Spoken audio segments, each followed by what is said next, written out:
আপনি তো বিএনপি না করেন না। না, এটা হচ্ছে আসলে আমরা বিএনপি করি, এটা বিএনপি ভাঙার কোনো আপনার কি বলে, এটা একটা গোয়েন্দা সংস্থার ফাঁদ, বাংলাদেশের গোয়েন্দা সংস্থার, এবং বলা চলে একটি বিদেশি আমাদের পার্শ্ববর্তী দেশের গোয়েন্দা সংস্থা, যে আপনি এটা বিএনপিকে কিভাবে জানেন? ভেঙে দুর্বল করে আওয়ামী আপনি এটা লীগকে কিভাবে জানেন? ক্ষমতায় আবার রাখা। আপনি কিভাবে জানেন?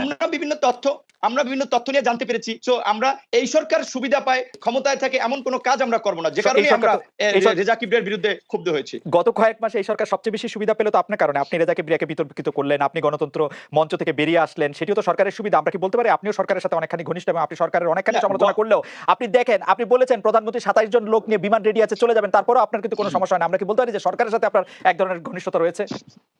আমরা আসবো আপনার কাছে। এইটা অনেক আগে থেকে আমি এই প্রশ্নের উত্তর দিয়ে আসছি জি খালেদ ভাই। জি আমি একটা, জি আপনি যেটা বলছেন যে রেজা কিবরিয়াকে বিতর্কিত করা না এবং গণতন্ত্র মঞ্চ থেকে বের হয়ে আসাটা, সেটাও রেজা কিবরিয়ার চাপে। কারণ আপনারা দেখেছেন যে গণতন্ত্র মঞ্চের কোনো প্রোগ্রামে রেজা কিবরিয়া ছিল না। এখন রেজা ওকে। কিবরিয়ার সাথে এই মতনৈক্য ঠেকাতেই কিন্তু আমরা এই গণতন্ত্র মঞ্চের সাথে সম্পর্ক সেট করেছিলাম বা সম্পর্ক অবনতি করেছিলাম। এটাও রেজা কিবরিয়ার চাপে, কারণ উনি কোনো প্রোগ্রাম, শুধুমাত্র প্রতিষ্ঠার দিন এবং একটা ইফতার প্রোগ্রাম অংশ নিয়েছেন, আর কোনো প্রোগ্রাম অংশ নেন নাই। তো যেহেতু আচ্ছা, তিনি আমরা দলের আমরা আহ্বায়ক, তার জি চাপে আমরা তখন বাধ্য হয়েছি আসলে আপনি তার এখান থেকে চাপে বের হয়ে আপনি আসতে। আপনি 19 সালের 21 সাল থেকে জানতেন যে তিনি এরকম করছেন, তিনি এটা করছেন, তারপর আপনারা তার চাপটা শুনতে বাধ্য হলেন। এই গল্প আমরা আরো শুনবো।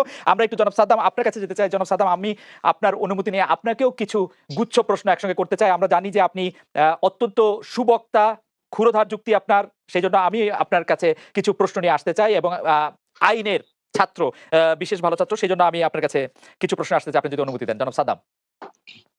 জি অবশ্যই। জনাব সাদ্দাম হোসেন, আপনার বর্তমান পেশা কি? বর্তমানে ছাত্র হিসেবে আমি ঢাকা বিশ্ববিদ্যালয় থেকে আইন বিভাগে স্নাতকোত্তর সম্পন্ন করে ডেভেলপমেন্ট স্টাডিজ বিভাগে অধ্যয়নরত রয়েছি।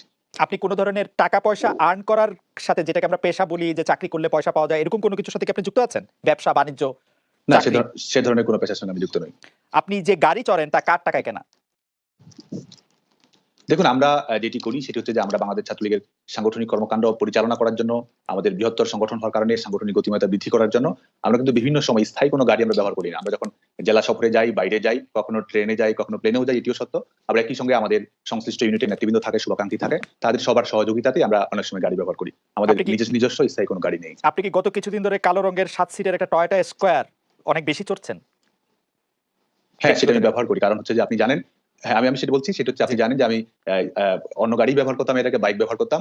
আমি তৃতীয়বারের মতো আমাকে স্পাইনাল কর্ডের সার্জারি করতে হয়েছে এবং আমি দীর্ঘদিন চিকিৎসাধীন ছিলাম এবং চিকিৎসার কারণে আমার জন্য বাইক ব্যবহার করা সম্পূর্ণ নিষেধ। এবং স্পাইনাল কর্ডের সার্জারি আপনি জানেন যে অনেক ঝুঁকিপূর্ণ এই বয়সে, যে কারণে আমি আমার স্বাস্থ্যগত কারণে সেটি ব্যবহার করছি। না না জনাব সাদ্দাম, আমাকে ভুল বুঝবেন না, এতে কোনো অসুবিধা নাই। এই গাড়িটি কার? ঢাকা মেট্রো চ 16439? হ্যাঁ, এই গাড়িটা আমি ব্যবহার করি। এই গাড়িটি আমার আপু, তিনি ব্যাংকে চাকরি করেন এবং তার লোন দিয়ে এই গাড়িটি কেনা, তার তথ্য প্রমাণ আমার কাছে রয়েছে। গাড়িটি শফিকুল ইসলামের নামে রেজিস্টার, তাই? না না, প্রশ্নই আসে না। এই গাড়িটি রেজিস্টার করা আসমাউল হোসনা মনি, আমার আপু, তার নামে। আপনার আপুর তার নামে। আচ্ছা, আপনি যে আপনি ঢাকায় যে বাসায় থাকেন, তা সেটি কি ভাড়া করা না কেনা? না, ভাড়া করা বাসা। ভাড়া করা বাসা। তো সেটিও বলি, সেটিও আপনাকে বলি। আমি হলেই থাকতাম। আমার সার্জারির আগে আমি হলেই থেকেছি এবং এই সার্জারির পরে আপনি জানেন আমার জন্য সিঁড়ি ওঠা নিষেধ এবং আরো কিছু রেস্ট্রিকশন রয়েছে, যে কারণে আমি আমার সার্জারি ইন্ডিয়া থেকে চিকিৎসার পরে আমার বাবা মা এখানে আগে থেকে থাকতো, এখানে বাবা মায়ের সঙ্গে থাকছি। ঠিক আছে, এই বাসাটির ভাড়া কে দিচ্ছে? এই বাসাটির ভাড়া আমার বাবা মায়ের আয় রয়েছে, আমার পারিবারিক আয় রয়েছে, আমার বোনের আয় রয়েছে, সব মিলে সেটা আমি বহন করি। আপনি যে 1.5 মাস ব্যাঙ্গালোরে চিকিৎসা নিয়েছেন, তাতে কত টাকা ব্যয় হয়েছে? দেখুন, আমাদের চেন্নাইয়ে আমি চিকিৎসাধীন ছিলাম এবং চেন্নাই চিকিৎসার জন্য খুব বেশি ব্যয় কিন্তু হয় না।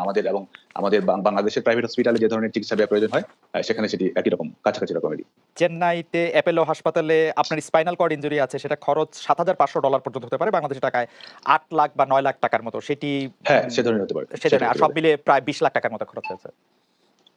না, সব মিলিয়ে সেটি নয়। সব মিলিয়ে চিকিৎসার জন্য যেটি খরচ, সেটি 10 লাখের নিচেই থাকে সব মিলিয়ে। 10 লাখের। সেটি আপনার পরিবার থেকেই এটি আসলে ব্যয় সংকলন করা হয়েছে। হ্যাঁ, পরিবার থেকেও আমরা অনেক সময় বহন করি। আমি বলি, সেটি আমাদের দলীয় ভাবে অনেক সময় সহায়তা করা হয়। আমরা আমাদের দলীয় অভিভাবক রয়েছে, বাংলাদেশ আওয়ামী লীগের নেতৃবৃন্দ রয়েছে, তাদের কাছে অনেক সময় সহযোগিতা গ্রহণ করি। দলীয় নেতৃবৃন্দের কাছ থেকে যে সহযোগিতা নেন আপনারা, বা সেটি কি ব্যক্তি সাদ্দাম হোসেন নেন নাকি ছাত্রলীগের, মানে কোন অ্যাকাউন্টে মেইনটেইন করা হয়? না, সেটার জন্য তো কোনো অ্যাকাউন্টের প্রয়োজন হয় না। আমরা আমাদের চলতি খরচের জন্য, আমাদের সাংগঠনিক খরচের জন্য আমাদের দল থেকে একটি সাপোর্ট দেওয়া হয়, সেটির মাধ্যমে আমরা আমাদের সকল কর্মকাণ্ড পরিচালনা করি। আপনাদের দল থেকেও একটি সাপোর্ট দেওয়া হয়, আপনি এটি বলছেন। কিন্তু সাদ্দাম, আমি যে ব্যাপারটি নিয়ে আসলে অনেক বেশি কথা হয়, যে আপনার কাছে কি মনে হয় যে আপনি ঢাকা বিশ্ববিদ্যালয়, আপনি ঠাকুরগাঁও থেকে খুবই মেধাবী ছাত্র, পড়াশোনা করে ঢাকা বিশ্ববিদ্যালয়ে আসলেন, লতে আপনি অনার্স করলেন, মাস্টার্স করলেন, তারপরে আপনি আসলে মানে প্র্যাকটিস বা আরো উচ্চশিক্ষা যেটি আপনার জন্য খুবই সহজ ছিল সেটি না করে আপনি আবার ডেভেলপমেন্ট স্টাডিজে এখন মাস্টার্স করছেন এবং কোনো পেশায় অংশগ্রহণ করছেন না। এটিকে কেরিয়ার হিসাবে আমরা ভালো কেরিয়ার মুভ বলতে পারি, নাকি ছাত্রলীগের প্রেসিডেন্ট হওয়া তার চেয়ে অনেক বেশি লাভজনক? এটিকে খুব লাভজনক পদ, মানে টাকার অঙ্কে আমি লাভ ছাত্রলীগের পথটি একটি আদর্শিক পথ। দেখুন, আমরা বাংলাদেশের ছাত্র রাজনীতির দীর্ঘ ঐতিহ্য রয়েছে এবং এই ছাত্র রাজনীতির চর্চা পৃথিবীব্যাপী একটি পরিব্যাপ্ত প্রক্রিয়া এবং এটি স্বাভাবিকভাবে আমার ছাত্র রাজনীতি শেষ হওয়ার পরে আমি পেশাগত জীবনে প্রবেশ করব এবং সেটির জন্য আমার সব ধরনের সুযোগ রয়েছে। সেটি আমি আইন পেশাতেও যেতে পারি, ডেভেলপমেন্ট স্টাডিজের শিক্ষার্থী হিসেবে অন্য পেশাও বেছে নিতে পারি, কিংবা উচ্চতর শিক্ষাও কিন্তু বেছে নেওয়ার সুযোগ আমাদের রয়েছে। এবং আমি যেটি মনে করি সেটা হচ্ছে যে আমরা রাজনীতি করি একটি আদর্শিক প্রেরণা থেকে। যারা এই যুগে যুগে ছাত্রলীগের রাজনীতির সঙ্গে সম্পৃক্ত ছিলেন তারা এদেশের স্বাধীনতা আন্দোলনের কারিগর, গণতান্ত্রিক আন্দোলনের কারিগর, এবং এখনো আমরা এই সমাজের যে প্রয়োজন রয়েছে, দেশের যে প্রয়োজন রয়েছে, মৌলবাদের বিরুদ্ধে লড়াই করা হোক, আমাদের গণতান্ত্রিক সংগ্রামকে অক্ষুণ্ণ রাখা হোক, কিংবা দেশ এবং জনগণের প্রয়োজনে ছাত্র সমাজকে যেন প্রস্তুত করতে পারি, সেটি কিন্তু বাংলাদেশ ছাত্রলীগের মূল লক্ষ্য। এবং এটি লাভজনক কিংবা টাকা পয়সার হিসাব কিংবা ব্যাংক অ্যাকাউন্টের হিসাব এটির মধ্যে সীমাবদ্ধ নয়। এটির সঙ্গে আবেগ,